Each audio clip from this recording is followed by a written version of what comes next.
সীমান্তবর্তী জেলা ঠাকুরগাঁও।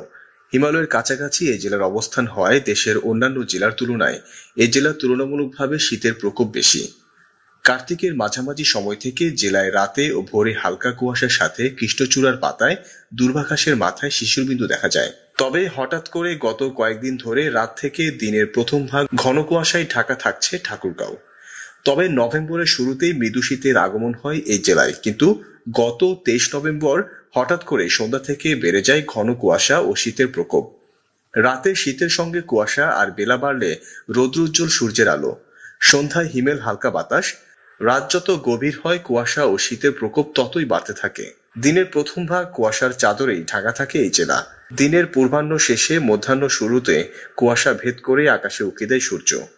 কুয়াশার কারণে দিনের বেলায় যানবাহনগুলো হেডলাইট জ্বালিয়ে চলাচল করছে।